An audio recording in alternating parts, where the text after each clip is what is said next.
Hey, it's Monday. Welcome. Welcome. It's 8:05 p.m. Central Standard Time. Hold please. Check in with your green hearts.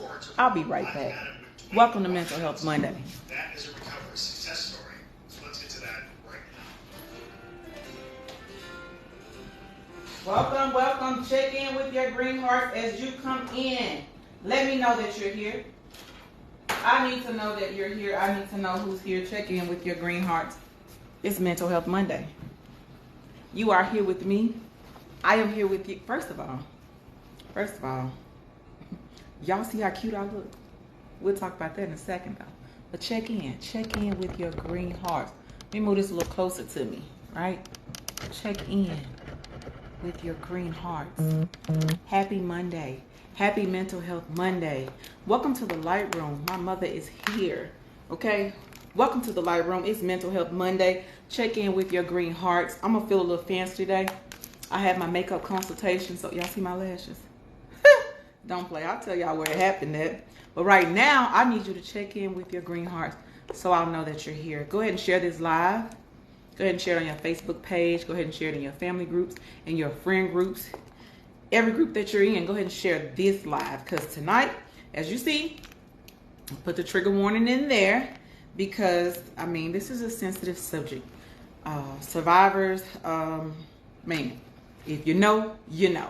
But as of right now, go ahead and check in with your green heart so we can get started, right? We're working on our mental health. I'm so happy that you're here. How was your Monday, right? Check in. Matter of fact, check in with me. Check in right here in the comment section. Let's make use of this comment section. How was your day? Give me a word to describe how your day was, right? My day has been absolutely amazing. I've been excited. I've been prepping. Listen, there's only been a couple of live, maybe one or two before this that I've had to do, a little homework for, just get prepared for. Hey, Brenda. But this one right here, I've been in there, and we're going to talk about it tonight. My Mother's Day was great. Absolutely. I'm going to go ahead and take my phone off the vibrate so we don't get no disruptions, right? Check in with your green heart so that I will know you're here, all right? It's Mental Health Monday. Check in with your green hearts. Go ahead and share this live with your family, your friends, and everybody you're connected to. Let them know the Light Room has a light on. And we are live, okay? We are live for Mental Health Monday. Check in with your green hearts. We're talking about narcissistic personality disorder, right? We're talking about narcissistic personality disorder. And so, go ahead, check in with your green heart. It's Mental Health Monday. There it is. I was just about to text that. Go ahead and check in with your green hearts. Listen. Because this is going to be a lot of information, this going to do what it's going to do. So I want to take as much time as I can to let this. First of all, okay, I'm going to tell y'all about the face in a minute. But because tonight is going to do what it's going to do, I need to go ahead and get y'all in here so we can start talking about it. Every minute that we're on this live is going to count. It needs to count.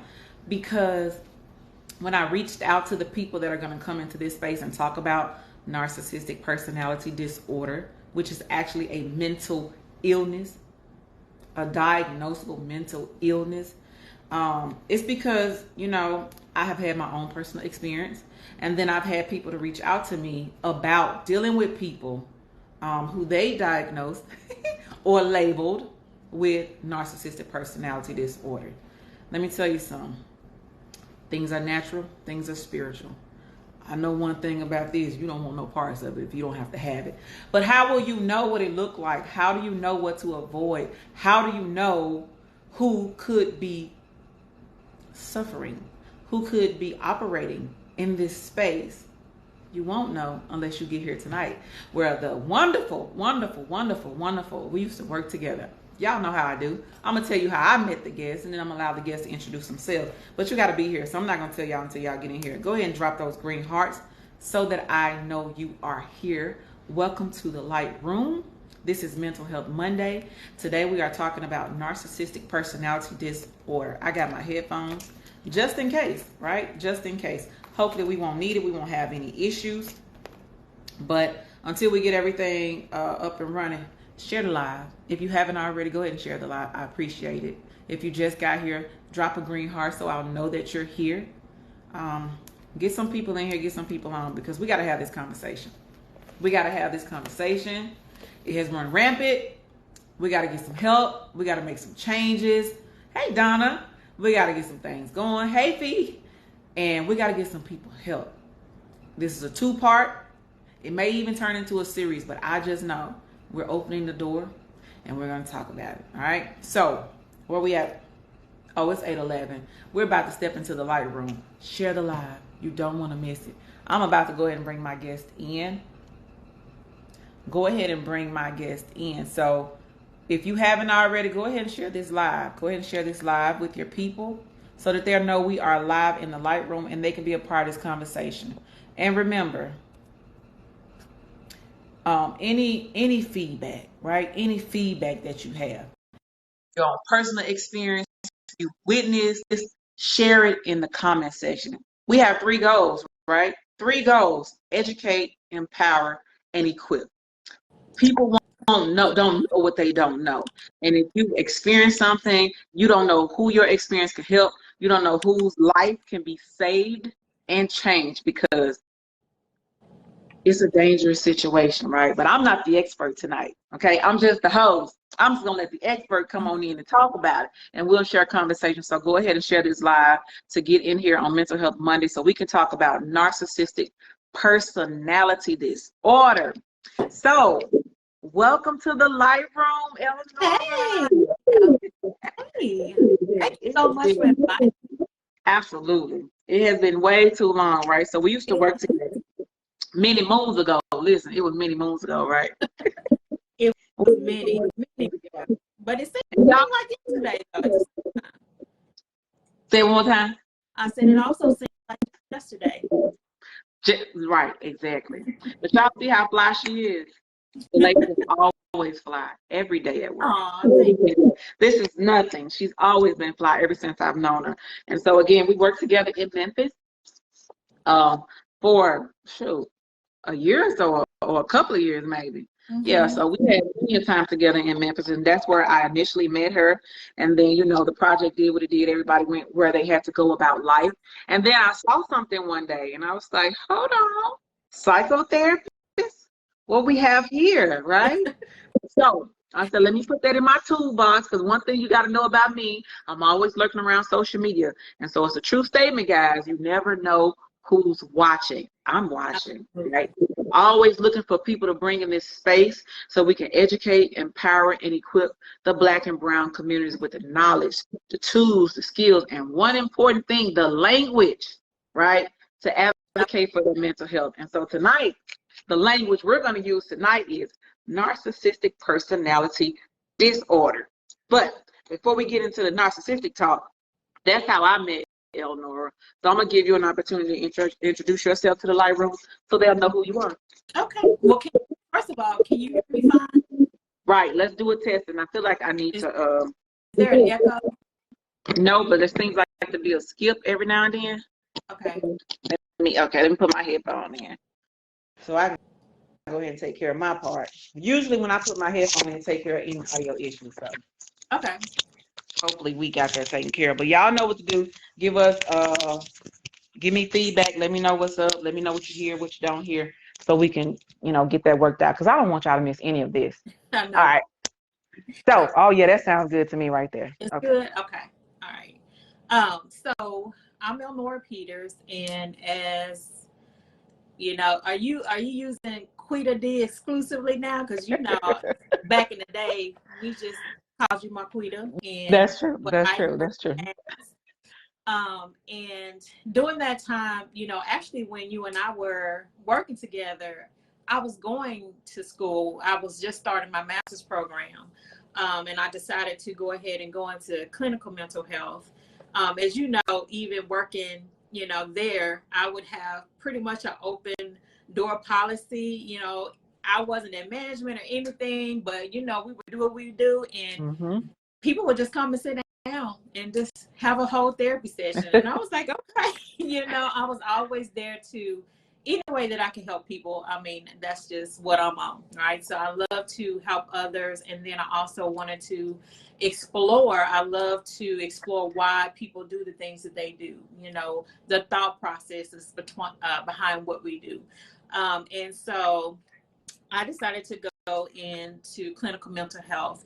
And it's so funny that, we've been talking about narcissistic personality disorder. When I was in grad school, I did a research paper on this very topic, wow. Right? Wow. So a lot of my colleagues, my classmates at the time, they were just doing all of the, I want to do my paper anxiety disorder or depression. And I was like, oh, you know what? I'm interested in personalities, like, how do personalities form? And short story about this. So I did the research paper. My professor at the time, so in the findings, it stated that a lot of people who run organizations, corporations, like Fortune 500 corporations, they've done studies on this and said that a lot of them have narcissistic personality disorder. So when he read my paper, he got offended. The professor was like, excuse me. He was like, my son runs a major corporation. He is not a narcissist. And I knew then, I was like, okay, I'm on to something. He got it from your daddy. Let me keep digging into this. And so now, fast forward a couple of years later, now it's a buzzword. Like everybody's talking about narcissistic personality disorder. You hear so many people calling other people narcissists when they may have some selfish traits, or they may not be treating you well, but doesn't mean they're a narcissist, right? Absolutely. So in order for a person to be diagnosed with that, they will have to meet certain criteria, right? And so this is a book that we use called the DSM-5, right? It's a big old purple thick book. This is what people are in the profession use to diagnose that. Now, they have to meet certain criteria, but here's the thing. Most narcissists don't come to therapy, and that's the kicker. Because in order for therapy to be effective, you have to have some awareness around your struggles, or, how it's showing up in your life. And oftentimes they just, because it's a personality disorder that formed early on, right? They don't see that they're the problem. They don't see that something is going on. Only time they'll come to therapy, honestly, something really tragic has happened. They feel like, well, all these areas in their lives have been affected. That's when they'll come. And oftentimes when they do come to therapy, it's hard to get them to stay in therapy because, once again, the awareness isn't there. I have, had the opportunity to have a person come to therapy that said that they were a narcissist. And anybody that has that awareness, in my mind, I'm thinking, okay, well, you have the awareness. Let's see what we can do. Let's work on some things. And they just don't stay because it's hard for them to see that they're the problem. So everything becomes about everybody else. They can't hold themselves accountable, right? So that's why it's very hard to treat narcissistic personality disorder. And plus, it's comorbid. And what we mean by that is they typically have other disorders at the same time. So it's hard to treat it and diagnose because they may have that, and they also have antisocial, they may have, depression, anxiety. So they have like a lot of other things layered on top of there. So when you're treating one thing, you think you're treating one thing, but actually something else going on with them. Yes, Lord. But yeah, so it's good. I'm glad that you had this talk because I think a lot of people are getting confused because we're all narcissists, to be honest. There's a spectrum of it, right? So we may not have all of the traits, or it may not be maladaptive traits. For instance, somebody who, let's say, people say, oh, she's so into herself, like, oh, she thinks she all that. She's doing this, this, and this. Or this person, she's so selfish, or he's so selfish, and then you call that person a narcissist. You're just a narcissist, right? And so I think the term is being used so loosely now that a lot of people walk around thinking that they like, well, I guess I have a disorder, and that's just not the case. Wow. So thank you, one, for introducing yourself and for that opening educational moment. I gave y'all, the list of 8 things, and number 2 was bring pen and paper. So I hope you brought pen and paper, because at the very beginning of this conversation, we made some things clear. There are layers, there are requirements. There's more to diagnosing, right? Somebody as a narcissist than just saying, I didn't get my way with this person. They didn't do things the way I wanted them to do. They didn't treat me nice, like you said. So they must be a narcissist, right? And that's another reason that I found it very important, again, to open up this space. So as I told you, at 25, I was in my master's program for clinical mental health. So some of the terminology I had in the space and the place, but that one was not one. So I was in my skills class. Yeah, I was in my skills class, but we hadn't talked about NPD. I didn't know that for sure, but I knew, because I'm a church girl. Yeah.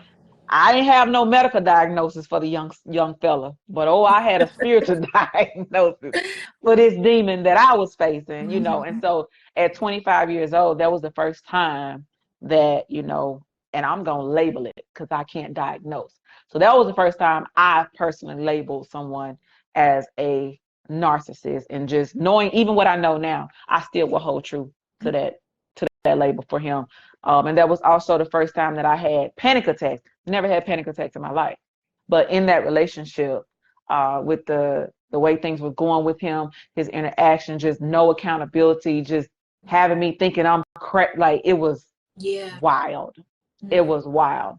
So this conversation is personal and professional, because I have my own experience with people who I'm going to label, because I can't diagnose, but that's as narcissistic. Unfortunately, and I'm glad that you brought up that it's not just a clinical type of situation. There's some spiritual things going on as well.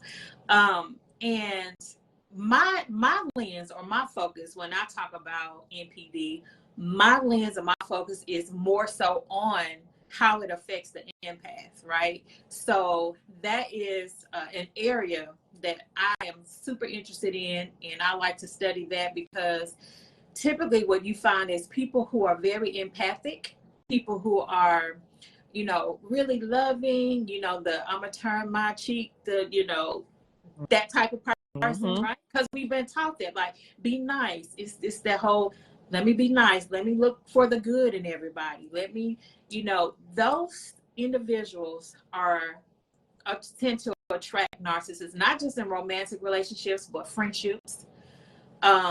You might have family members that also exhibit those traits.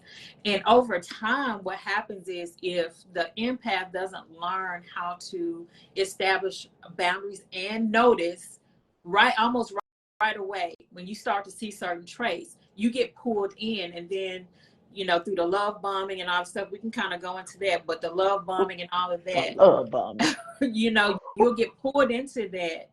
And it's hard for that person now to kind of get out of that cycle. So it becomes a cycle of abuse, because the more that they love bomb and then they devalue you and then they discard you, that's just a cycle. And the more they do that, because if you're an empath, you typically, like I said, want to see the good in everybody or in that person. So you're going to be trying your best, like, okay, maybe I need to change this. Maybe I need to do that.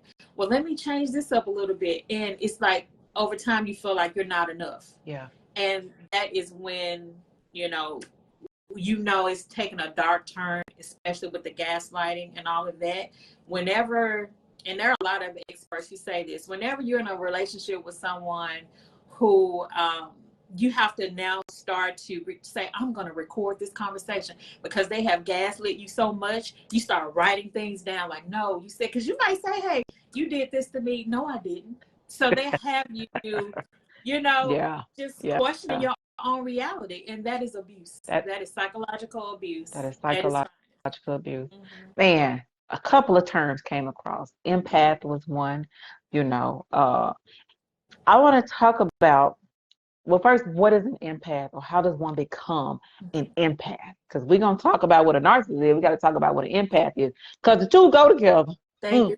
Unfortunately, Unfortunately. the two go Unfortunately. together. Well, some people think that empaths are just not created, but just born that way, you know, that it's more or less your temperament. Like, even some studies show that narcissists have a temperament to be narcissists and then put in an environment that's conducive to developing that narcissistic trait, then they become narcissists, right? Same thing with empaths. Come here with that already, with like leading more with like an open heart type of thing, right? Easily hurt by other people because they tend to see, you know, the good in people before they see anything else. So then they don't have the boundaries. So I think, you know, I would say, I believe it's more that you kind of come here with that temperament, and over time, you know, unless someone is sitting down and teaching you to have a balance of being this good person, being an empath, leading with love and lighting, all that, but teaching you also about, you need to have boundaries, because that's what happens. You don't have boundaries, and then here comes someone like a narcissist is going to take advantage of that, because they can sniff you out like quick. If you're an empath, it happens quickly, because they have already determined, like, okay, this person doesn't have boundaries, they're going to lead with love. And that's when you get into that cycle we were just talking about. Wow. Leading with love. So listen, if you ain't heard nothing else in that part, please get some boundaries, okay? Because that's the first thing they know. If they realize that they can slap you the first time, and it's not always a physical slap. If they realize they can slap you the first time, you don't cry, you don't respond, you forgive them, or you just think, well, maybe in the moment it was a reaction, then they gonna beat you the next go round. Because, you know, I didn't know how to fight this thing. He was older than me. In my mind, he was more, you know, advanced than me. He was a minister. I just thought, you know, I should just listen to what he says, because I didn't have boundaries. I didn't even have a true identity for myself. So I couldn't say to him, that may be true for you, but that's not true for me. And so, you know, when he tells me that, it don't matter, you know, all those books you read and all that for counts. You don't need, the Bible is the only book you need, you know, the gaslight part, you know, the manipulation, that's the only book you need. You don't need all of that. I listened. So my program became that much more challenging, because now my boyfriend is telling me that I don't need it. And because I haven't come to a place of my own identity to say, that might be true for you, but that's not true for me. You know, that was the first lick. And after that, you know, child, it's So a do you feel blessing like that I'm it was still grooming? free. Oh, definitely. Like, just grooming you? You know, feeling the way out first, because they, like you said, the love bombing, right? It's how they come in so subtle. They pay attention to, you know, your idiosyncrasies, and that's how the enemy works, right? He'll pay attention to your cycles, the things that you're used to, the things that you like, and that's what he entices you with. And if you're not aware, if you're not self-aware, which is a lot of the problem with empaths who haven't been taught what that really is and what that really looks like, then, you know, you fall into it. Don't mess around and be a church girl like I was, because all you think now is, oh, this is my husband, right? Yep. This is my husband. And so whatever he say, then that's what I'm gonna do. Not as my husband, but as my boyfriend, because like you said, it's the grooming. It starts in the relationship. So I mean, it absolutely was. I couldn't say no. I didn't say no. I didn't know I could say no.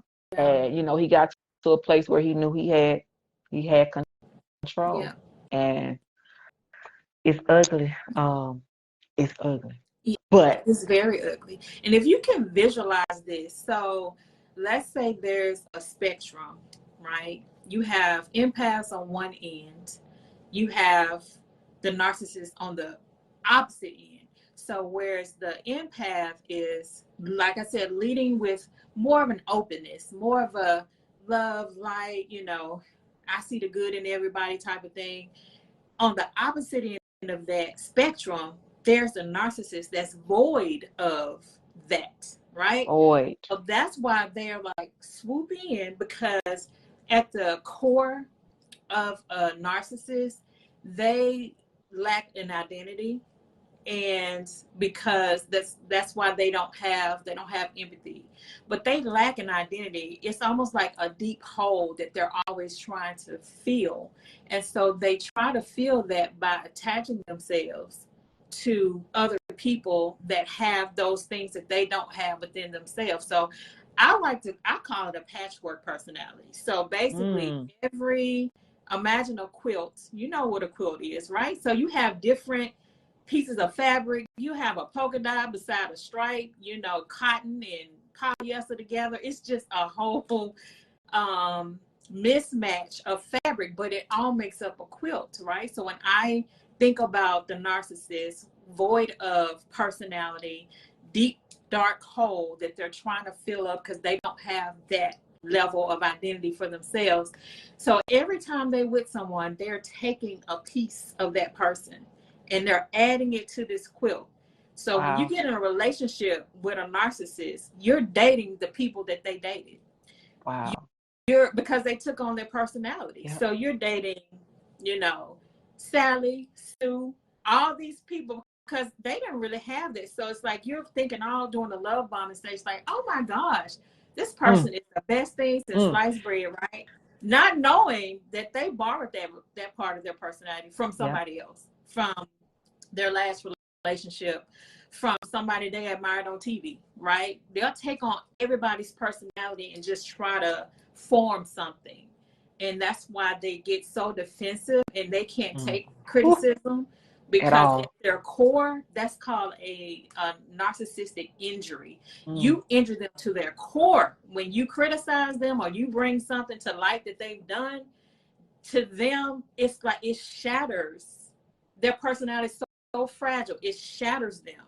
And that's why they are going to put up all these defensive, and they will leave you before you can leave them, because they cannot take they can't take that. They can't take you calling them out on things. It's just at the most core level of their being. It's almost like something is being stripped away that they're working so hard to hold and keep together, if that makes sense. Wow. Just the breakdown. And I've listened to several videos on narcissistic personality disorder from different people. Bishop R.C. Blake does an amazing job on the topic. And there was this lady. She was, I want to say a therapist. I think she was an Indian lady though, but she Romney might be her name. But her. she talked about the narcissist from the place of the narcissist, right? Explaining what they could be experiencing. And so she was like, the hard part is, because think about what you said about the quilt. They have to literally pull from other people because of what they don't have. Absolutely. And imagine being a child like that, or even an adult who, went through that in childhood. You have no identity. So the empath, right? And that's why I said they go together. The empath is looking for somebody to give all this love to give all this, niceness to. Absolutely. And so when you see this person who looks like they need it, not even knowing that that's like, there's no awareness there. They don't even realize that that's a hole there. And so you go in there and you get sucked in the deep dark hole. And so it creates a space where, at one point I felt sorry, and it's easy to feel sorry, right? Because that's a person. And a lot of times these disorders are built in childhood, heavily attached to childhood trauma and things you experience in your youth. And so not going to therapy, right? Not dealing with these things as you experience, and you continue, what you do, I get over it, I keep going. And then you're 42 years old and you're a full-blown narcissist.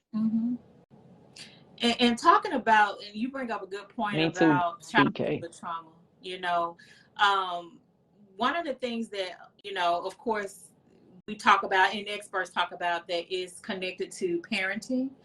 And some people say, well, how is that connected to parenting? Outside of trauma, like say they could have experienced childhood trauma. But one thing we have to also consider is that all parents, I'm gonna say all parents, but most parents want to try and do the best they can with raising their children. But what about the parents who are already struggling themselves with mental health issues that are, maybe they, are using drugs, right? Drug abuse could be a factor. What if they're working 2 jobs and they just couldn't give that child what they needed? So it was unintentional, right? But there are 2 ways that you create a narcissist. One is overindulgent, you know. So let's Talk say about it. the child is, you only praise them for everything that they're doing. Okay, you know, it's like, oh, you brought home, you know, you're on the honor roll. All the praise goes to that child, right? Child is happy. But in the moments where that child needs emotional support or just attention, hey mom, let's go. Can we sit down and watch this movie together? Oh, I don't got time for that. You know, so, but then as soon as the grades come back in, oh my God, you are the greatest child ever. So that also creates that dynamic, as well as just pure neglect. You know, some children that didn't get any type of emotional support, and they can become avoidant. So as an adult, when they go into a relationship, they don't know how to, they've never had that modeled for them. Like, how do you express yourself? How do you tap into your inner world? They don't have an inner world. So that's why they're very surface level. If you notice, you get into a relationship with a narcissist, they can pretty much in the beginning, they can fake it a lot, you know. But after a while, they can't fake it. So then you start to see that it's real loose, like the superficial, and then you try to go layers deep, they're gonna, the fences come up, they're gonna shut you down, because they are so protective of that piece that's so fragile, because of what they didn't get when they were, you know, when they were children. So, and of course, like we said before, it could also be some trauma there, some childhood abuse that, you know, was never dealt with. And so as an adult, they don't really know how to deal with that either. And if you notice, like a lot of times, if you call a narcissist out on something and you catch them at a real vulnerable moment, it's almost like you can see this change come over. They become the children. They go right back to that age they were whenever that abuse started, or whenever they didn't get what they needed. And you can really see the change come over them. It's like they get real small in that moment, right? It's just so many things going on in my head, man. There's so many things going on in my head. And again, that's why I want to talk about it. Just hearing you break this thing down as a therapist, talk about why it's so important that we begin to open up in such a way, like taking our children to therapy, or as adults, you know, stopping that rhetoric of we don't go to therapy, can't nobody help me. Like, why is that so important, other than, you know, just the fact that we're creating narcissists or dangerous people? Like, what does that really look like from your point of view? I think that the awareness around, from a parental perspective, around really owning your stuff. Like, I mean, as a parent, sometimes you can't do it all, right? And that's okay that you can't do it all. If you have support, you got community, you have therapists out here.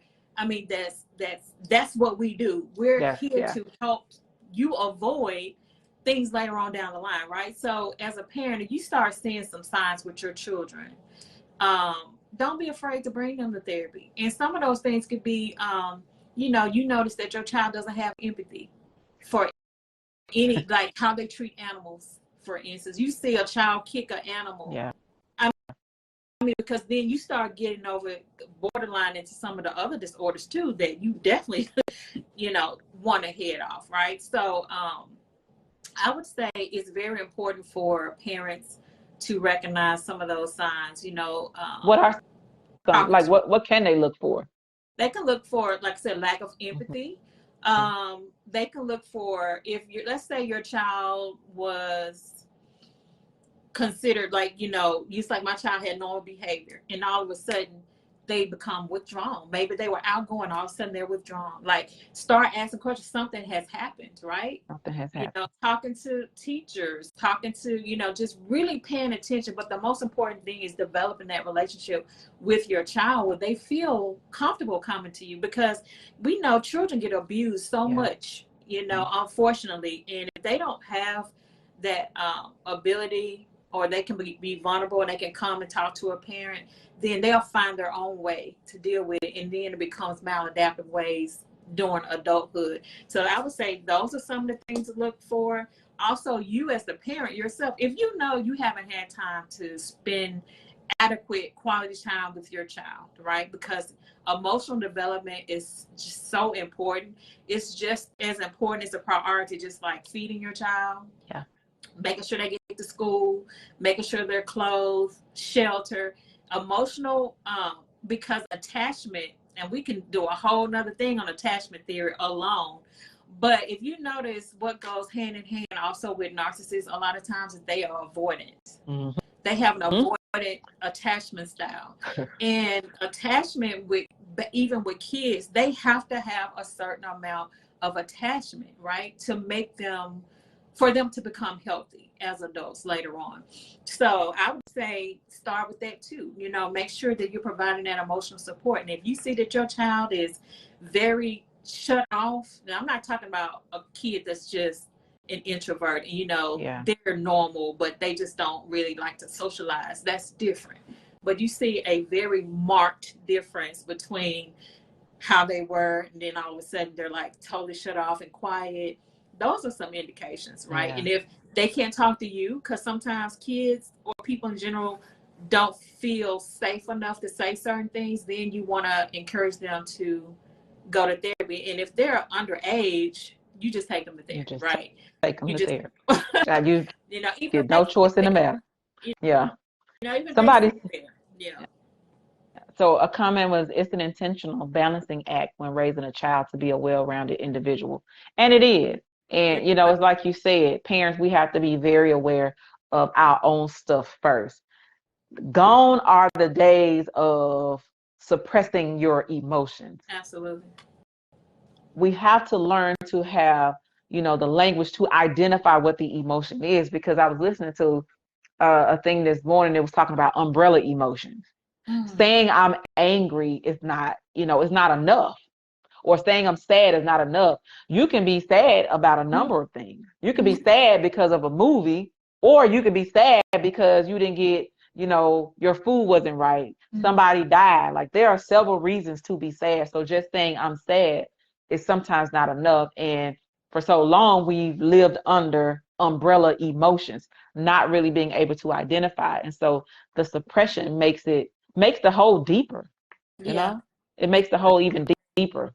And imagine being a child who can't process emotions, who don't have the language, and it just keeps getting deeper and darker and darker. And nobody sees you. And that's the thing about children sometimes. Like you said, I don't know if I want to say unfortunately or fortunately, how the single parenting narrative, you know, is happening.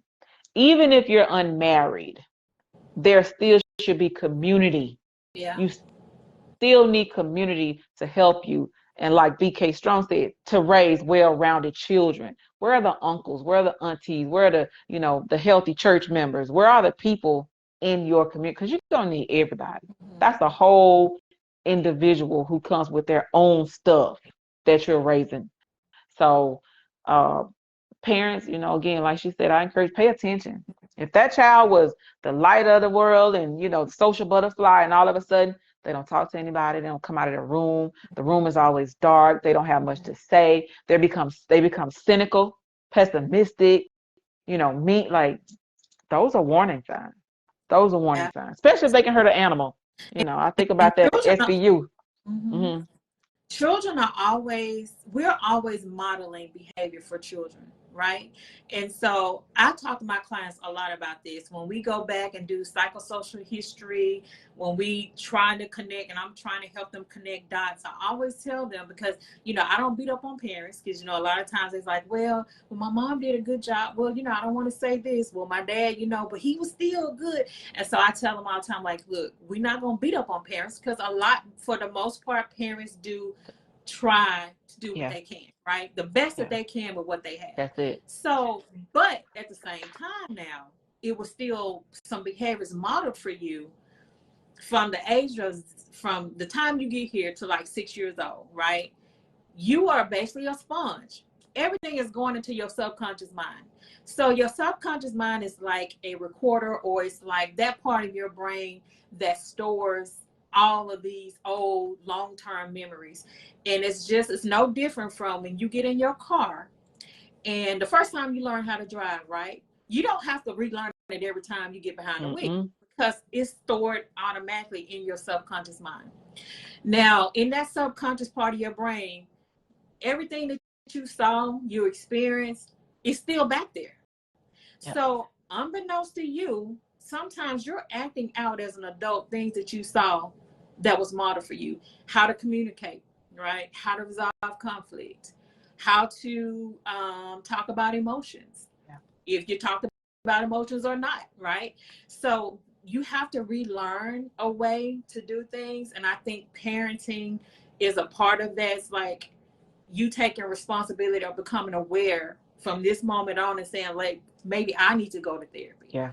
Maybe I had some stuff that happened in my childhood, because I'm going to tell you, I've seen where a lot of people who lack that emotional intelligence is because sometimes it wasn't even modeled for them. And then you start digging. It's like, well, did your parents did they hug on you? Did they kiss you? No, they never kissed me. They never hugged me. Well, my mama said my grandmama never hugged her either. You see how that happens? And then before you know it, it's just constantly repeating itself. Yeah. And I mean, like I say, you can't just say from today on, it's easy to say, yeah, I'm gonna do better. But remember, it's your subconscious mind. It's on automatic. Yeah. You're gonna automatically react and respond in a way, and it may not be conducive to you going forward. So you have to reprogram that message that's back there somewhere. I don't need therapy. I'm straight. I got over it. That was back in the day. That was a long time ago. Mm-hmm. On my last therapy session, my therapist had asked me a question. And I realized in a moment, in my mind, I had maybe forgot about it or pushed it back, but my body responded. The body keeps the score. The body keeps the score. And I was like, wait. Yes. I was like, wait. Because in my mind, I was like, wait, I processed it. But even talking about it, my body responded. Yes, absolutely. Our bodies are smarter than us. I always say that. Because you can intellectualize anything, right? Oh, I'm fine. I'm good, right? Mm-hmm. But your body is going to always tell you the truth. And from being in a truly narcissistic, abusive relationship does so much damage psychologically, emotionally, and also physically, because they keep you in a state of anxiety, and that does damage with your nervous system. You start to experience memory loss. Like, a lot of people say that it's like, after I got out of that relationship, it was like it was like blocks of time, because you start to disassociate. It was like blocks of time you can't even remember. Wow. Or when an emotion or a memory pops up, your body wants to shut it down because it's trauma. Like, you experience PTSD from that relationship. Yes. And so now when the memory comes and it floods, you start to feel all of those same emotions. Let's say, you got cheated on, right? And let's say it was very abusive and a lot of gaslighting and all of that. Now, even after that relationship ends, the thought of some of those things will still give you that same bodily sensation, yep. The anxiety, the heart racing, like all of that still comes up to the surface. So it's really damaging. So I'll say people who are in narcissistic, abusive relationships, that's like, well, what do I need to do to help him or her, like, to change? They can't change. You can't change them. Leave them. You got to save yourself. Please. Because they will take you out and keep going. I promise they will.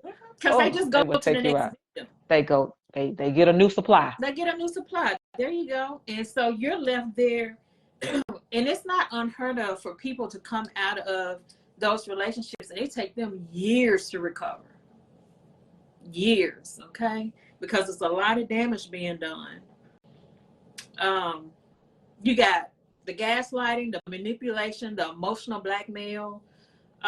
You got all of that going on within the confines of that relationship. And it's just like doing so much damage. You don't even realize it at some point how damaging it is, you know. Yeah, So you're yeah. just And your trying to go along with trying to it. keep up with everything. Yeah. Yeah, your brain trying to keep like, wait, am I crazy? Like, did I Am wait? I right? Did I Is say it me? that?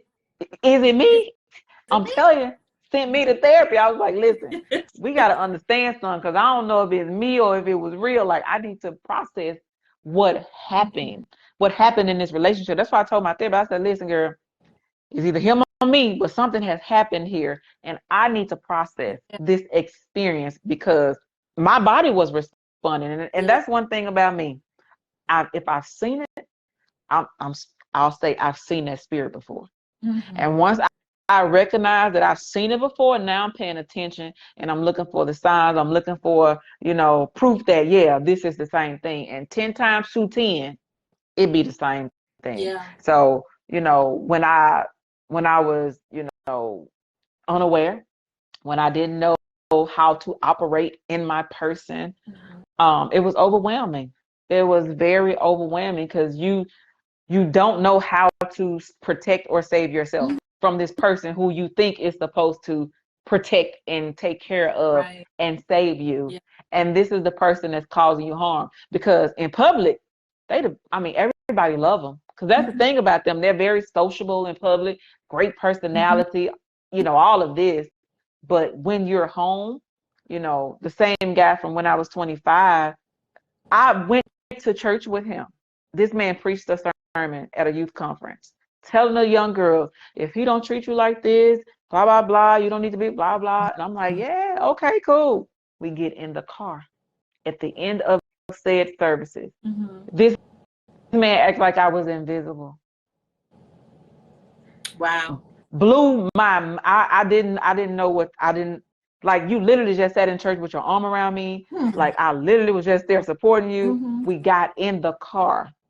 It was like I was invisible. I didn't know what to do with it. Like, do I say something? Do I not say something? So the things that your body now do to try to protect you, like you said, subconsciously, those things are getting programmed in the back of your mind. So when you meet a new guy or a new girl and something looks like that, you're triggered.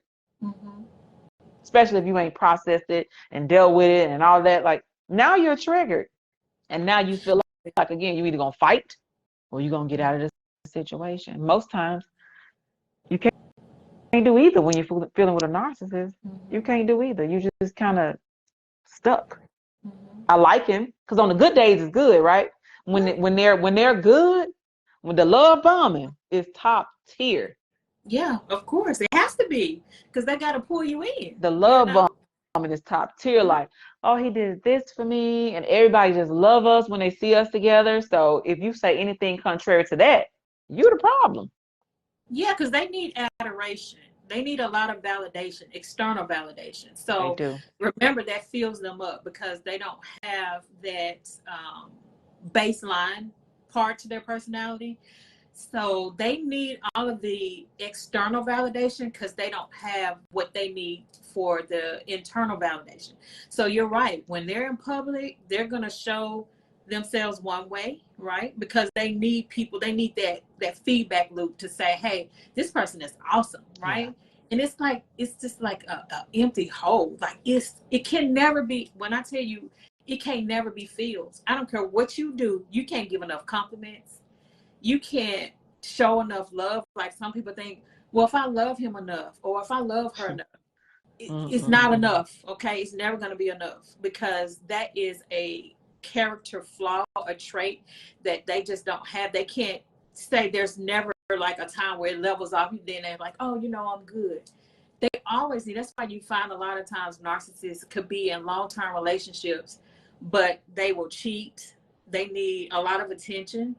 Social media makes it really easy to slide in people's DMs, right? So they get all of this validation instantly. Like it's like a hit. Dopamine. It's like a drug. Yeah, dopamine hit. And so they do all those things to validate, to get this validation. Even you might be doing it, right? You might be validating them in a relationship. Oh, giving them compliments, you're this, you're that. It's not enough. You're giving them this and they still have to go out and get all of these other fillers. And oftentimes what they're doing is lining up their next supply, because they know at some point you're going to catch on to them, right? And the cover's going to be blown, the mask is going to fall off. So they got to have all these other people lined up, because they'll see, like, oh, when you start bringing up all the things, you know, they're doing, they know the love bomb is not working anymore. You done caught on. Yeah. Okay. So now what they do is start lining somebody else up, because they're about to devalue you and discard you and replace you with the next supply.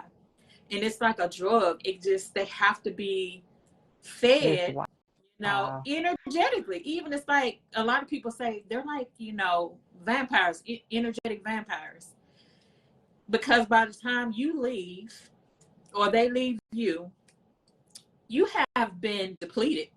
You have to start, it's like you're starting at square one. And that's why I tell people, when you have gotten out of one of those relationships, you need to go on a healing journey to replenish yourself. You need to pour back into yourself, like the self-love. You know, you have to, you know, and I hate to say it, but sometimes people are like, well, I'm just going to get back into a healthier relationships. But what you don't realize is, if you don't learn how to spot them, and unfortunately, most people, especially empaths, if you've had one narcissistic relationship, you didn't have many. You don't have more than one, truly. Hey, I definitely had at least 3. Yeah, that's what I've had at least 3. Because you constantly attracted them. And if you don't get in therapy or get you some healing, practice self-love, allow yourself that time, because one, like we were talking about before, your nervous system is going to be shot. Yeah. You know, psychologically, the damage is done. So I think we talked about that, the hippocampus, right? So your memory is going to be messed up. And then your amygdala, which that part of your brain is it houses the primal emotions that we have, like love and all of that, right? So all of that stuff is kind of like just not in alignment, you know, where it needs to be. So you need to have that time because of the damage that was done. So really, that time, whatever time it takes, I would recommend, of course, we can't tell people what to do. Yeah. And I don't give advice, but you know, really getting somewhere and sitting with yourself and say, you know what, let me see all of these things that I missed. What were some of these signs that I missed? Because they're gonna come at you again, right? And not only that, you have to be careful, not just with romantic relationships, but typically empaths, you have a lot of friends that are also narcissists. It's almost like they can just sniff you out. It's like, because of your caring nature, your empathetic ear, you're always there, you're listening, and they just constantly dump on you, right? Yes, you have to learn how to put up boundaries, because if not, you're going to consistently have those people dropping in and out of your life and depleting you. And it's not fair, because you have to restart every time you give all of yourself out. You're depleted, and they gone on to the next supply. Going on to the next. Because they ain't feel nothing for real. They ain't feel nothing for real. You the one carrying all of that. Man, y'all hear? Do y'all hear? Are y'all HERE so that y'all can HEAR? Listen, listen. I know you probably heard a lot of terms you may not know about. Go back and rewatch this live, but I want us to see how serious and how intricate these types of relationships are. And I want us to touch on one other type of narcissistic, you know, relationship before we, you know, get off. And that's like the parental relationship, because sometimes empathic children come from narcissistic parents. Yeah. And if I've never been able to tell my parent no, I lack the capacity to tell anybody no. Yeah, absolutely. So I want to make sure that, you know, we talk on that and what that looks like. And then we'll close out. Another thing is like, how do we get out of it? How do we get out of these situations? Oh, I know how I got out. But how do we get out of these situations for, you know, for people that are in them? But let's definitely touch on that parental space. So studies do show that most people who end up in narcissistic relationships had a parent that was a narcissist, because you spent so much time trying to earn your parents' love and try to matter to them and want to feel valued and validated. They taught you how to be in that loop. So now you attract also partners where that part of yourself, even like your inner child, is still trying to work through that. And so now you attract a partner that has those same qualities and traits that the parent had. And it's devaluing process, and it does so much damage. So if you have a parent that you believe is a narcissist, then your work is in therapy. Because number one, you're gonna have to give your inner child what you didn't get. Yeah. Because typically for your parent to be narcissist, they probably had a narcissistic parent. Yeah. And so it ends up being like a generational thing, and you can break the cycle though by going to therapy yourself and allowing your therapist to help you heal your inner child and to give yourself and your inner child, because you can't go back in time. Oftentimes you have a narcissistic parent trying to go to them and tell them how much they hurt you and what you didn't get from them.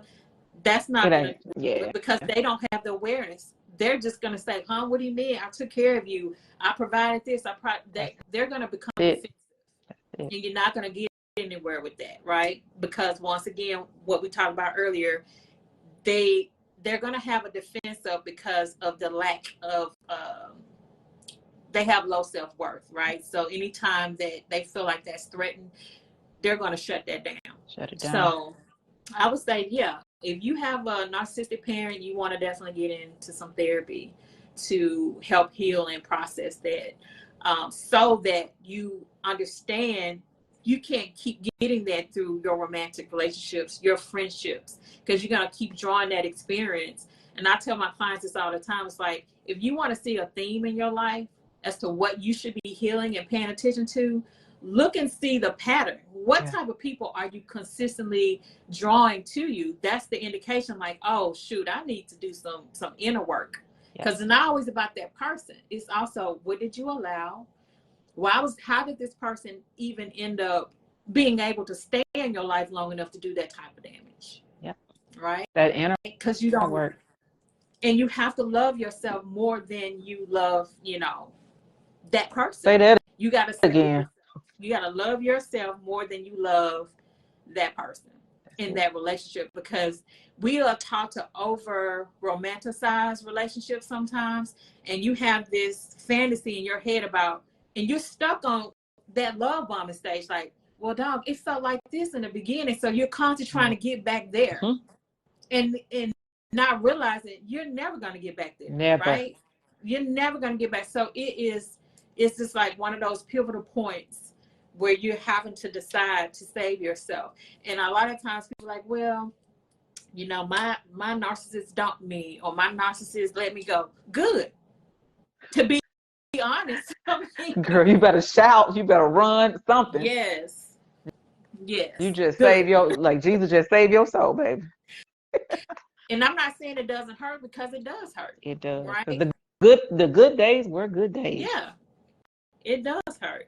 And so the last part of what you were asking about was, what was that other question you had? About how to get out. Well, we talked about how to get out. We talked about the parents. I think we covered it both then. There was something else you mentioned after that, after the parent. You said, was it how to get out? I think how to get out. Okay. Yeah, like those who are in the situation, like how to get out. And it's true, is what you said. You have to I realized I was the problem in a sense. Mm-hmm. This was happening to me because I was allowing it to happen to me. Yeah. And I realized that I wasn't using the level of control that I have. Yeah. There was no empowerment in me to protect me. Mm-hmm. So that's why it was so easy for men, women, children, boys, and girls to come through and do whatever they want to me. Yeah. And so once I realized that, I became accountable. And that definitely came with going to therapy. That definitely came with doing the inner work. That definitely came with being honest about myself, who I was, what I was allowing, what I was experiencing. Yeah. And so, I got out because I knew that I didn't. Well, one, I ain't never really want to go to jail. I Well, I'm glad. I'm glad you got yeah. out. I almost yeah. Well, okay. Well, yeah. I ain't never. I ain't never really want to be imprisoned. Mm. Either way, in my Yeah, because mind or it could behind take a you there. cell. It could Yeah. take you there. You'll find yourself doing things that you're like, this, I know this is not me doing this, right? Because of that dynamic that's created in those relationships.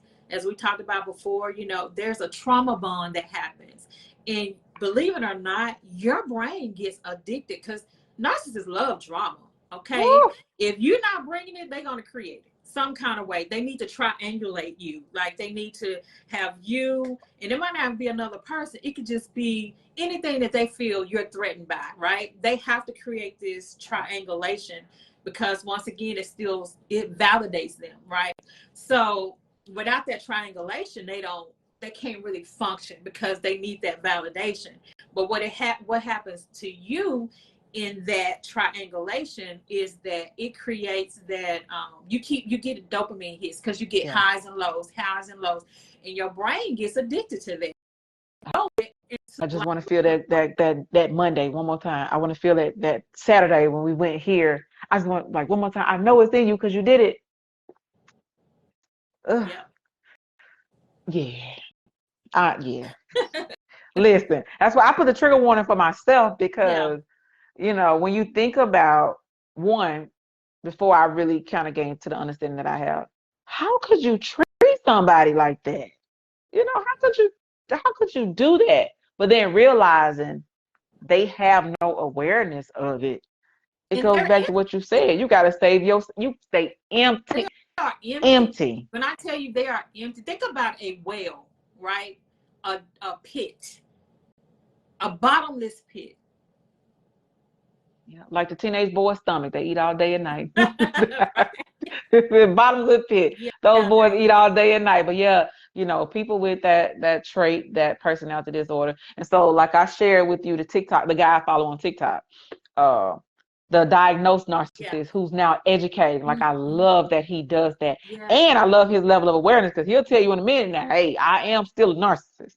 You know, it is a part of my personality. But he's been in therapy for 6 years. Yeah, it takes a long time six for them to years. get that. Yes, But he has it takes a a long wife time. and he has kids, but he wants to be on the better side of things, but he's also aware of the condition that he struggled with. And mental health, mental illnesses are just like any other illnesses. You have to Yeah, become aware, yeah, and then you have to treat it. yeah. But you can't treat it if you're not aware of it and if you're not being honest about what it is. And so a lot of people have been hurt, a lot of people have been damaged because people won't take. And here's the difference between getting your leg treated or diabetes treated, like where it can change. Well, they both can change your physical appearance. It really takes a conversation, is what I really want to get Mm, to. When it comes to your mental wellness, when it comes to releasing the trauma, when it comes to healing, it simply takes you opening your mouth. That, absolutely. that's it. Hmm. You opening your mouth and say, this is what I experienced. And opening your mouth saying that releases that trauma from your Yeah, body just by using your words. absolutely. So Hmm. when they say, why I gotta go to therapy, a question was asked in the comments, how do you get men to go to therapy? How do those men come to therapy when you get them? Or Funny you who should pushed them in there? say. Who pushed them in um, there? funny you should say. No. Usually it's the threat of the ending of a relationship. A lot of times will bring them to therapy. Like an ultimatum was given. You either go to therapy or we're done with. A lot of times they come, as a couple, and then somewhat time after that they may decide to carry or continue on once they realize, like, therapy actually is helpful. They will continue on coming individually after that. But the thing about therapy, it really only works if that person really wants to get help. If you're coming to therapy for somebody else, 9 times out of 10, Not gonna work. you're not coming for the right reason. So it's conditional, right? It's like, well, I'm only coming because this person is making me. Mm-hmm. And so if that's the case, they may not do the work, the real work. to, have effective change happen in their life. So that's what I would say. I was like, most of the time it's an ultimatum, unfortunately, or they have just come to an awareness. Like, I really want to change my life. I really don't like, 8 relationships prior to said the same thing. Yeah. So obviously I am the problem. Going on with me, right? Yeah. I'm the common denominator. Yeah. I told one of my ex, baby, he was like, she crazy. No, I said, let me tell you something. Don't call a woman crazy when you took something from her. She ain't crazy. Be careful with You took something from her. Because they always bash their exes. The person was crazy. They always crazy. He did this, he did that. And I'm willing to bet if you had the opportunity to talk to that ex, they will tell you everything that you're going through, they did them the same way. Because they were supply, right? Yeah. Just like you. Yep. So the next supply that they're on to, they're bashing you now, right? So Yep. they're talking about you, you're crazy, you the crazy ex. They have to devalue you, right? Yeah. Because they need to be able to look spotless, clean, right? So yeah. And they've already isolated you from everybody, so nobody can really even help you in this moment. It's just your word against theirs. And because they've shown up so well publicly, you just have to eat that. Like, you just have to be like, you know what? Nobody gonna believe it. Nobody sees it. Because I went to, like, our senior pastor, like, bruh, this dude is stalking me. Like, I went to the police department, like, this man is stalking me. Oh, wow. Somebody needs to do something. And nobody took it seriously. Nobody took it seriously. So I don't play that. I don't play that at this point in my life. When I see it and I know what it is, because I don't want to go to jail. No, and we don't want you to go to jail. That's right. I'm too cute for that. I can't get my hair retwisted now. I don't know. I just can't. Well, but the last thing too, when you said that, it reminded me of the there are other 2 things that go along with that, the hovering, because they're going to come back around at some point. That's why you got to get in therapy. You got to do your healing. You got to do your self-love practices. They come because back. They're going to hover, because it's not because they miss you and they love you so much. They're hovering because they want to make you supply again, right? So they need to get these hits. So they just hover to see if they still have access to you, because they don't truly love from the place that you love, right? They don't love themselves, so they can't love you. They only love you to the capacity that they can love themselves. So if that is not really where it's supposed to be, they don't have that ability. So when they're hovering and coming back around, it's just to see if you can become supply again. That's it, unfortunately. Yeah. That's a harsh reality, because a lot of my clients, and I do work with clients on narcissistic abuse recovery. And so we talk a lot about, and I'm actually working on a journal right now to help women go through that process, and men too, to go through that process of healing after coming out of a narcissistic abusive relationship. So those are some of the things we talk about too. It's like, what are you going to do when they start hovering, right? We come up with a whole action. Like, okay, when that text comes through, what you going to be doing, right? When you see this person out, what are you going to say? So it's like a plan, because what happens is, remember, you still got some of that dopamine hit that you're craving from the ups and downs, and they come back around, you like, ooh, like your body remembers. And they're going to love bomb all over again. So they want to start the cycle all at high level. They're going to high level love bomb, because they know they got to get back in. And you're right. You talk to your homegirl and you be like, well, I'm done. I ain't got nothing to say. I blocked them. I delete them. Mess around, see that man in Walmart or Kroger or at the gas station, and everything in your body say, ooh, it must be God. Yep. It must be God. Girl, I know he missed me. I know he missed me. Nah, baby. He empty. He empty. That's all he missed. That supply. And that love that you gave, I said, you deserve the same love you trying to give, that you say you want to give everybody else. That mother said, what you mean? I said, And somebody asked one time, how do you hurt a narcissist? And I thought about that. I was like, how do you hurt them?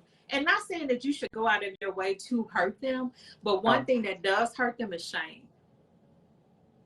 That's their kryptonite. If they feel shame, it literally is their kryptonite, and it just kind of, they'll implode, like literally, because that is the one feeling that they can't handle. That's why they can't take the criticism and all that. Even if you're just saying, hey, I'm just sharing my wishes and my desires with you, I'm not criticizing you, I'm just saying I would like more of XYZ. That's enough for them to think, oh, so you think I'm not good enough. And then once they feel shame, they got to get rid of you now. Like, they got to discard you, because that's the one thing they cannot deal with. Somebody said when they don't see the problem and you tell them what the problem is and what triggers you, but they continue to do it.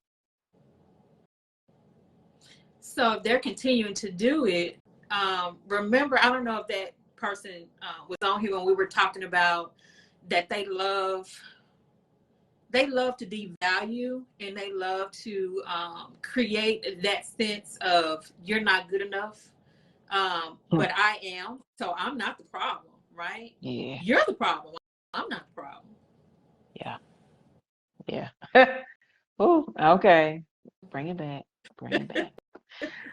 But you can't force them. They can't, without the awareness, they can't change. It don't matter what you say.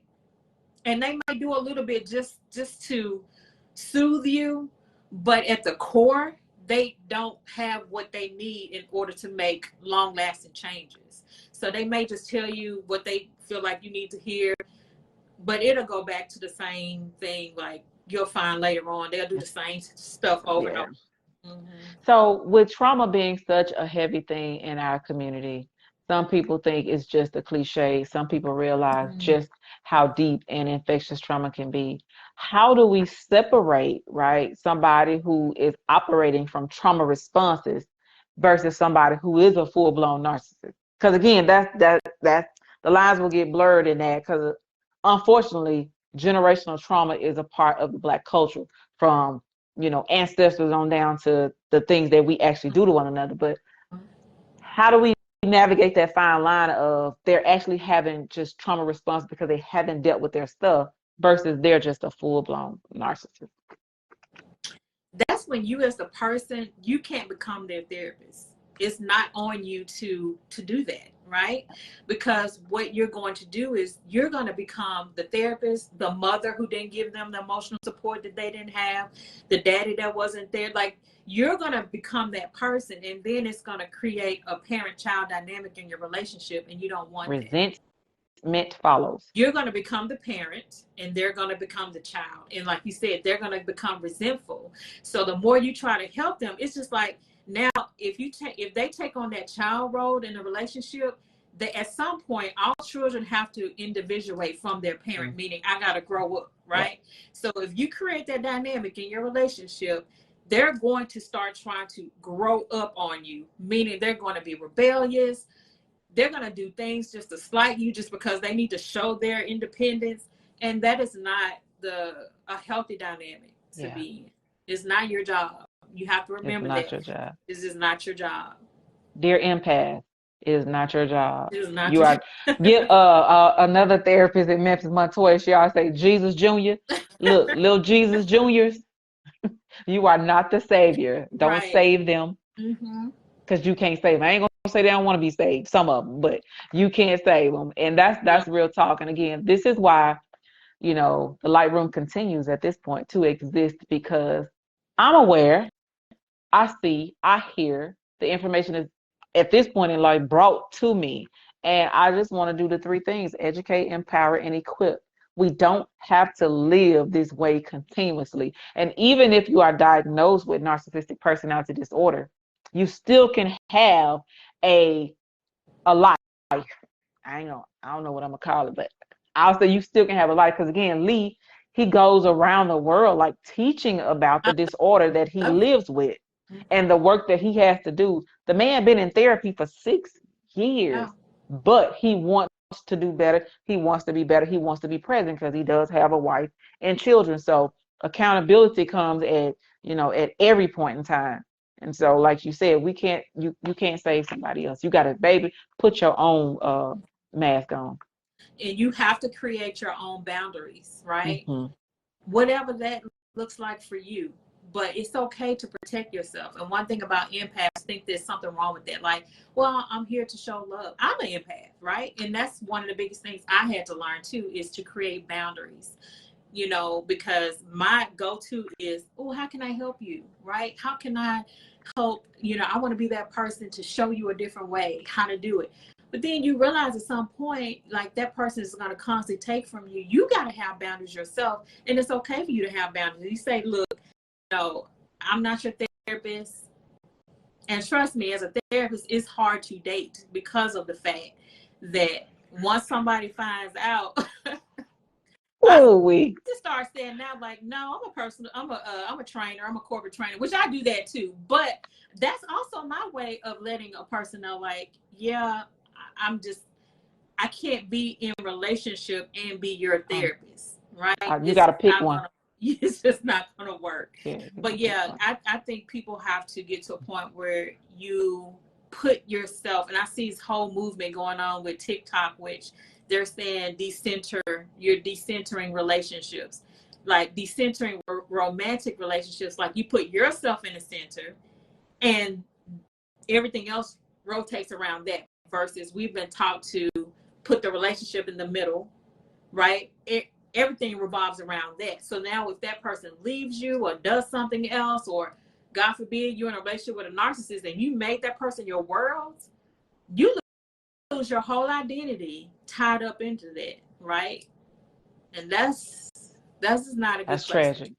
And even in the parent-child dynamic, I encourage mothers, especially unmarried mothers, please don't say my children are my world, my everything. Because like you said, at some point they're going to have to individualize. They're going to grow up, they're going to have their own life. They're not going to call you unless they want something. They're not going to come by. They're going to have their own space. They're figuring out, they're doing what you had to do or what you should have done. Absolutely. And you have to allow that space. So, you know, we got to learn to be able to be interdependent, learn to coexist with one another. Nobody is my world on, nah. I have one child that I gave birth to.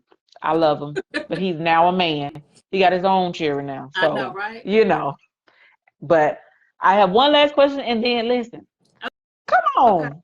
Okay, y'all. Thank y'all for hanging in there. But listen, that's why I said when it's good, we let it do what it do. But I know how tough this is, and I hope that y'all that are listening, that's getting this information, please don't play with this. Please, you're not Jesus Jr. You can't save them. You pray for them over there. You let God do the inside work. You do it over there, but they lack the capacity. That's the other thing. And so if you want to give grace to them, if you want to just be understanding, understand that they lack the capacity. So there's nothing you can do. It says, but like, what does it say? So is the trauma the military guys have, PTSD, the same as narcissistic disorders? Will they be somewhat in the same category? So is PTSD and narcissistic NPDs like in the same space?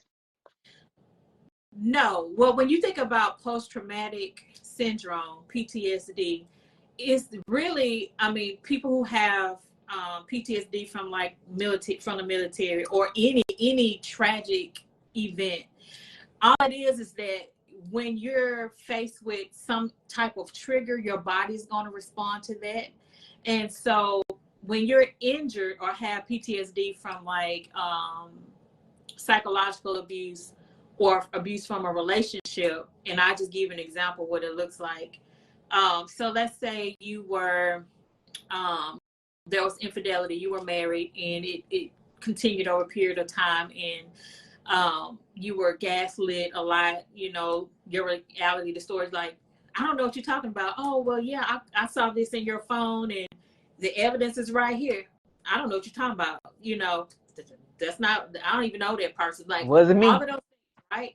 So the things that was going on during that time, and it could be subtle stuff, right? Because I've had clients tell me, like, I was cooking spaghetti in the kitchen and I found this in his phone, and then we had this big blow up and argument. The lady called me and told me what was going on. Okay, so now let's fast forward. They're out of that relationship.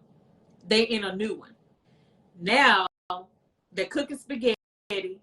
Husband person's phone ring, all of a sudden they're right back in that place they were in that previous relationship. That's PTSD. Yeah, because whether you have the evidence or not, your body is still reacting as if it happened again, right? So it's similar in a way with the military, just the situation is different. Yeah. Right. So it's more situational, if that makes sense. But you still gonna feel all of those same, the heart rate, may increase, go up, your anxiety levels, all of that. So that is PTSD, especially from being with a narcissist. You're gonna have some of those symptoms. Yeah. And you have to, and then again, this is where therapy is vital. Because some people who don't go to therapy, who don't understand the language, who don't know what happens in the back, in the subconscious, their reticular activating system and things like that, you don't realize that that's still moving and still going. So when you're triggered, you don't know what to do in that moment because your body feels like, oh, this feels familiar, but you ain't even present enough to say, wait, this is a different person. Wait, this is a different space. This is a different time. Absolutely. Therapy give you the tools to be present in the moment that you're experiencing. And so whether it's PTSD or NPD, you need, I was going to try to spell therapy out, but it wasn't going to go. You need therapy. How about that? Yeah. You need therapy. And again, that's why, beautiful Black people such as Elnora exist. We no longer have to feel like there's nobody there for us. The Light Room brings you proof every Monday or every scheduled Monday that there are people doing the work. She's doing the work. You have to decide for yourself that you want the work done for you. How can people find you, reach out to you? What services you offer? What's available now? So I can be reached through my website, the name of my practice is Synergy Behavior Health. So you can go to synergybehaviorhealth.com. You can also find me on Psychology Today profile, or send me an email, synergybehaviorhealth@gmail.com. So yeah, and even if you go to the website, you can always put an inquiry in there. And I really would like if people, want to learn more about some of the work that I'm doing around empaths and recovering from narcissistic abuse, then I would like for you all to reach out to me, because I can send you some information, just some free information on how to move through that, what the healing process looks like. And then once my journal comes out, that will be even more helpful for people to navigate the waters afterwards and actually during. So if you're trying to get out of that relationship, how to effectively get out of it without even more damage. Yeah. Okay. When we disconnect here, if you can type that information in the comments so that they can click on the link. But this has been good, like I knew it was. Good. I appreciate you inviting me on. Yeah, I'm glad we got a chance. We can go for a while talking especially about on this one now. Yeah. Especially on this one. Mm-hmm. Hey, Jamaica. So yeah, but thank you for being available. Thank you for coming and sharing this space with us, giving us this valuable, vital information. If you joined us late, or even if you were here the whole time, go back and watch it. Take notes. Listen, we don't diagnose. If you're a Christian, it says judge not. But it also says do righteous fruit inspections. And the fruit should be, if I'm not feeling well, if it's not well for me, if there's no peace, you dust your feet, you walk away. You pluck it up and you remove it from your life. You let God do the healing. You let God do the dealing. Okay. But put your own mask on first. So I'm going to let you get to your night and then I'll close out Mental Health Monday. Again, thank you so much. But I'll be in touch. Yeah. I'll be in touch on some other stuff. Okay. I'm looking forward to it. Thank you, ma'am. Okay. So, Light Room, listen. Hey, wow. So I apologize. No, I don't. Thank you for staying past the, regular scheduled time. I try to keep it at 1 hour, but when the information is good, the information is good. People have literally lost their lives at the hands of individuals who have this diagnosis or who are undiagnosed but still have this personality disorder. Even to those, again, if you're diagnosed as a narcissist, there is support, there is help. I follow people on TikTok, who have the extra diagnosis. And so for the good of it, he's now educating people. He's doing the work. He's been in therapy for 6 years, right? It takes how long it takes. It takes what it takes for you to have the life that you want to have, and you no longer hurt people. So I told y'all 2 things in my comments, and now I got to talk a little bit fast and wrap it up, but I want to keep my word on it, right? First of all, let's get into it. My birthday is next month, so I had a facial consultation today for my makeup, right? This is consultation, okay? Shout out to Nunu here in San Antonio. Beautiful Black woman, amazing. I had a really great time with her. Look her up. You want your makeup done. That's first and foremost. Second of all, hey, Auntie. I told you all that there were 8 demonic spirits behind narcissism. Get your pen and paper. I'm going to also put in the comments the link to where I got this information from, because I need you to watch that video, because she's going to do more explaining than I am. I'm just going to give you the 8 demons, demonic spirits behind narcissism for the church people, for the Christians, whatever. Number 1 is the spirit of witchcraft. She said witchcraft ain't just voodoo. It's rebellion, it's manipulation. Some of the things Elnora talked about tonight, and they are master manipulators. So the first thing there is the spirit of witchcraft. Trickery now. Number 2, spirit of envy. They feel entitled to your life, to your space, and with that comes a little spite and anger and strife. They wreak havoc in your life. Okay? So number 2 is spirit of envy. Number 3, spirit of confusion.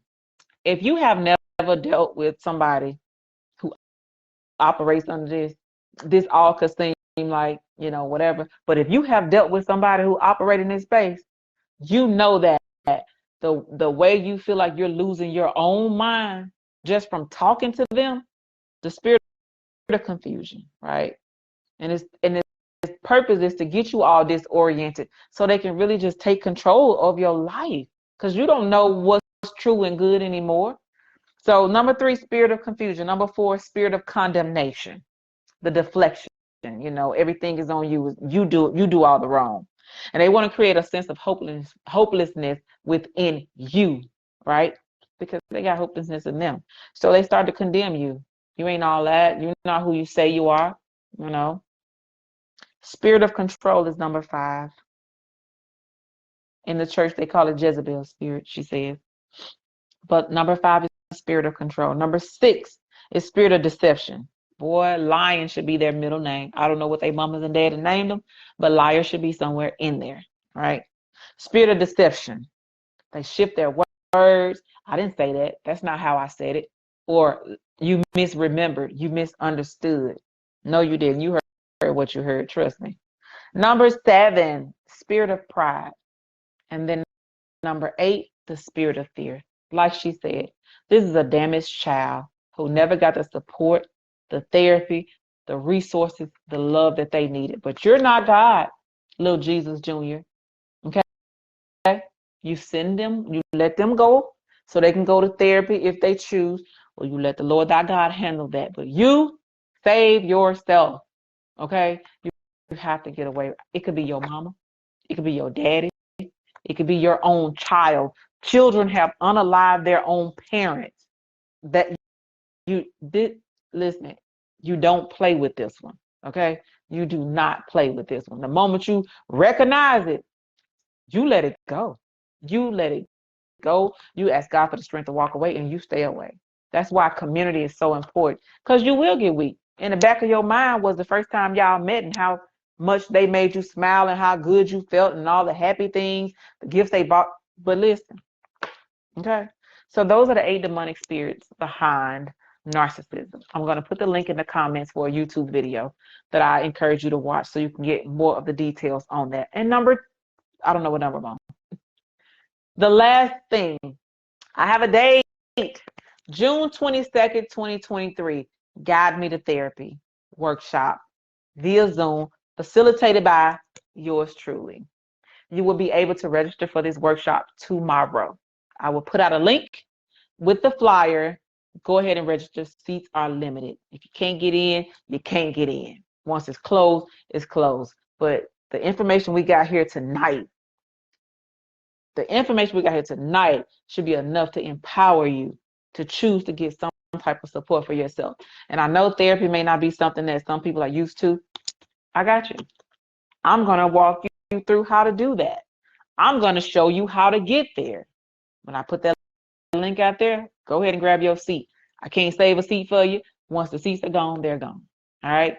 Y'all know how I feel about you. I love y'all. First of all, again, shout out to my MUA. I told her when this thing go big, she's going to travel with me so she can do my makeup everywhere. But my birthday is next month, so I'm getting things prepared for that. Announcement on that coming soon too. I love y'all. I want God's best for y'all. I want you to want it for yourself. I'm putting this information out here for you to have it. I have no emotional attachment to what you do with it. I'm just doing what I'm supposed to do in this space. All right. I love y'all.